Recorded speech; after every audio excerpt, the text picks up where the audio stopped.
Hello everyone, welcome back to Crochet Rocks. My name's Tracy and this is part 3 of my Willow Square blanket crochet along, and for this tutorial I'm going to show you one method of sewing, well not sewing, of joining your squares together, and I do this with a crochet hook.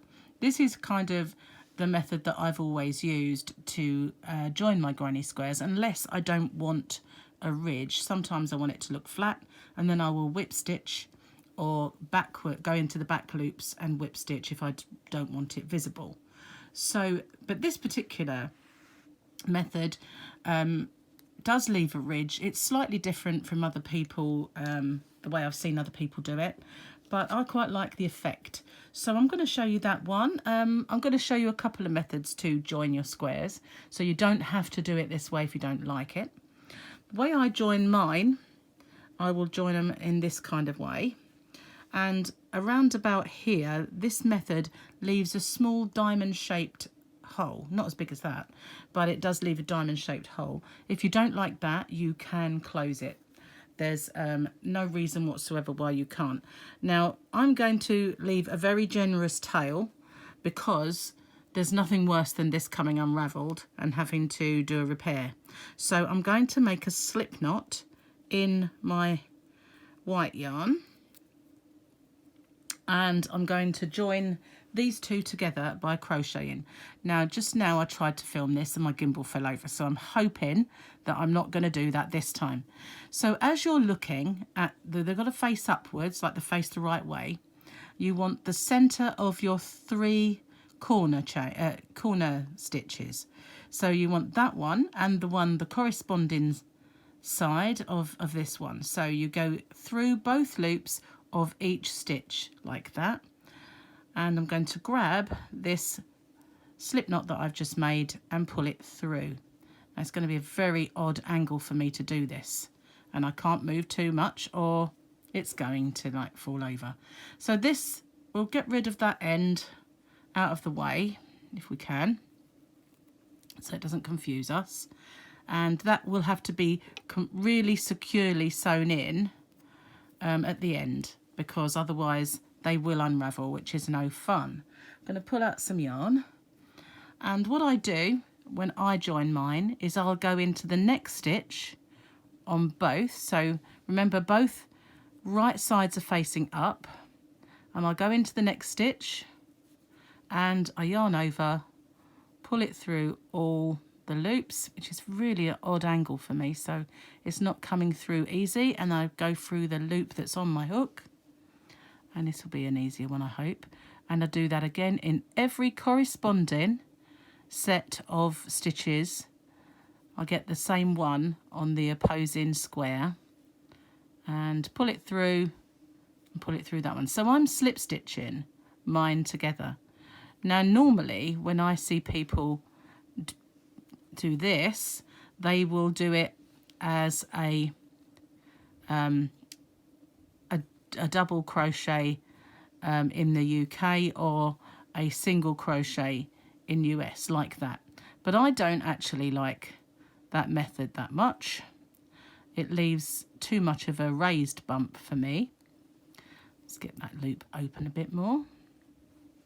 I just like to slip stitch mine together, and I'll do a few more for you, and make sure you go into the right corresponding stitch. I'll pull it up and you can see it leaves this kind of bump, this bumpy ridge, and I really like that. I think that looks really nice, that bumpy ridge. So I just do that all the way along. The only thing I will say that is a drawback to joining in this way is you get an awful lot of ends to sew in, because you'll have this one, the corresponding edge, the other, at the other end, and then each start and each finish.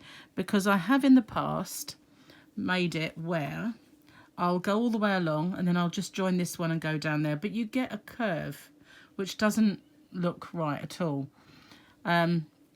So now I always end off and start a new one.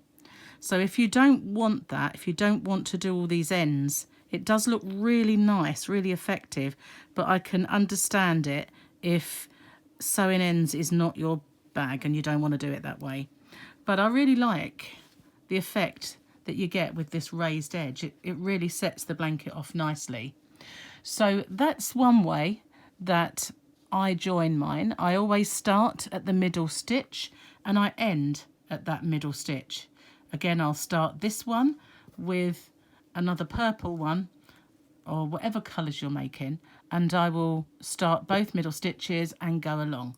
And that's all there is to it. But you really do have to be careful when you're securing your ends that they will never come out and unravel.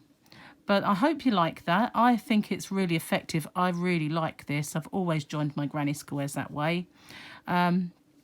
So thank you so much for watching. If I could ask you please to hit that subscribe button down here somewhere and the notification bell, and you'll be informed when there are new videos. And I'm sorry if I keep shaking the camera, but I'm on an unstable surface for this tutorial. So this is part 3 of the KAL. I'll upload part 4, which will just be alternative ways to join your squares. But I don't know whether you've made all of your squares yet. I know some people have messaged me that they're still going through them. But this video is here for when you want to join it, and the other ones that I'm going to film also, you can decide on what method you want. You may have a method that you prefer, that you always use, and that's perfectly fine. Just as however many squares you want to make, however big you want this blanket to be, is fine. I'm making this particular one for a cot, for a child, like a crib. Like a toddler's crib, not like a baby crib. And my other one, which I've made with the Poundland variegated yarn, that's going to be huge. So it's going to take me quite a long time because of all the other projects and things that I'm doing. So thanks so much for watching, and like I said, hit that subscribe button, and if you could please like and share this video, help me grow this channel, because I'm really enjoying bringing all this content to you. So thanks so much, and I will see you again soon. Bye bye for now.